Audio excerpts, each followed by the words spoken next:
Welcome back. You know, the Nassau County Jail only has 1/10 of the beds at New York's notorious Rikers Island, but yet more lives were lost in Nassau County. And in fact, when you look at the numbers here, they're staggering. 3 of the 5 suicides in the Nassau County Jail, they happened in the year 2010. 29-year-old Hervé Janot, he killed himself October 27th. 22 days prior, 31-year-old Gasparino Godino, he hanged himself with a bed sheet.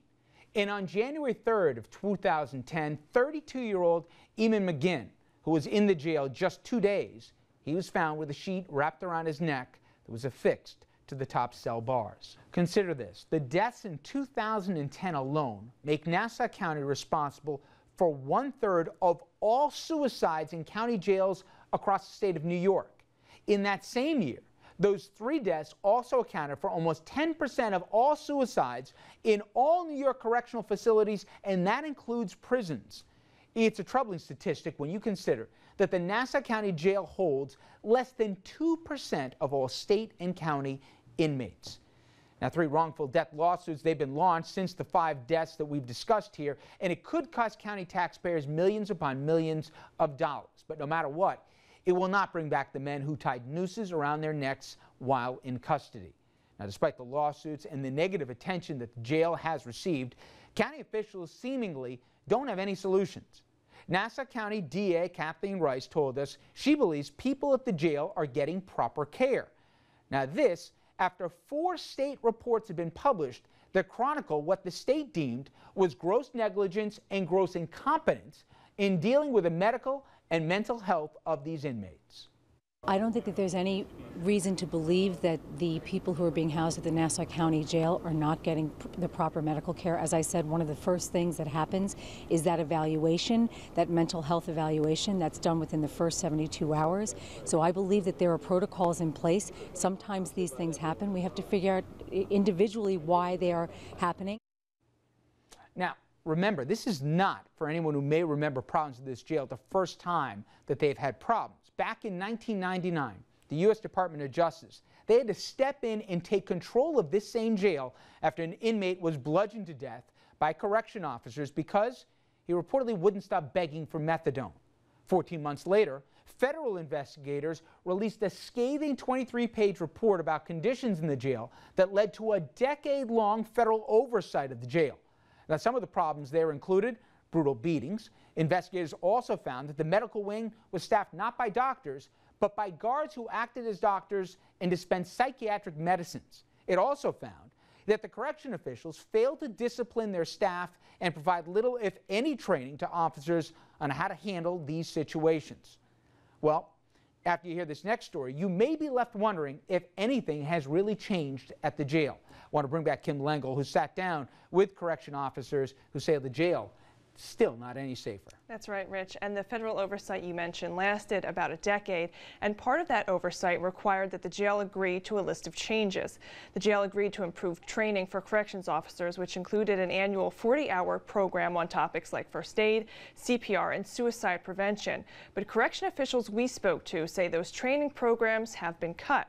Why? To save money. It's definitely not a safer jail. It's not safe for the officers, it's not safe for the inmates, and it's not safe for the visitors that come there.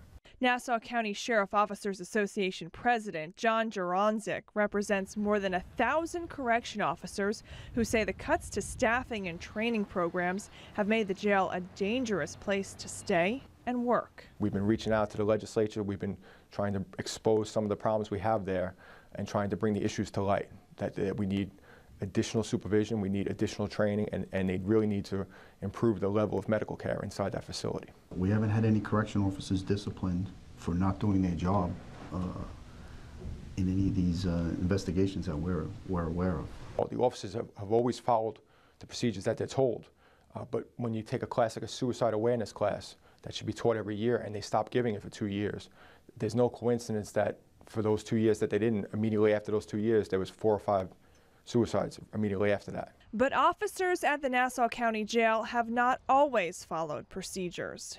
In the death of Eamon McGinn, January 3, 2010, which the New York State Commission of Correction deemed a preventable death, corrections officers failed to properly assess McGinn's risk factors for suicide because, according to the commission, officers used an outdated screening form.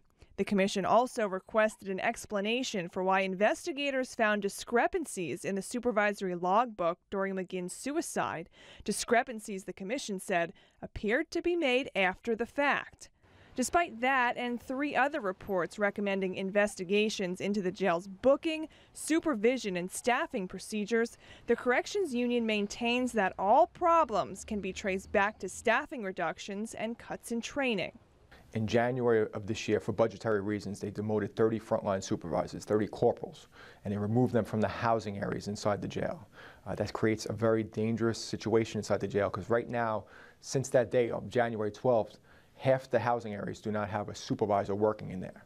To make matters worse, the union alleges that in 2008, 2009, 2010, and recently in 2012, training programs, including suicide prevention and CPR, were cut from the training curriculum as a cost-saving measure. RFL requested an interview multiple times with Sheriff Michael Sposato, responsible for operations and management of the jail. His office declined our request, but offered this statement to questions we sent in an email.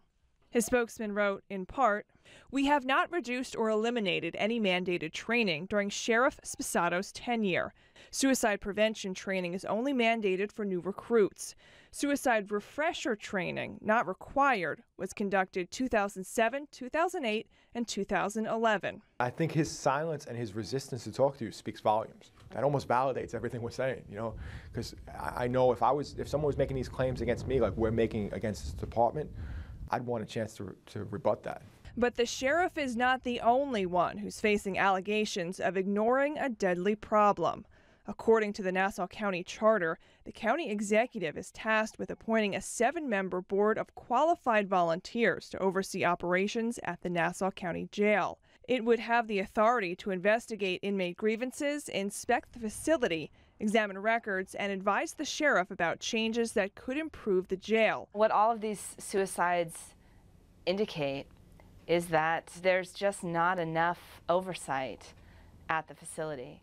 At the time of our interview, Samantha Fredrickson was the Nassau County chapter director of the New York Civil Liberties Union.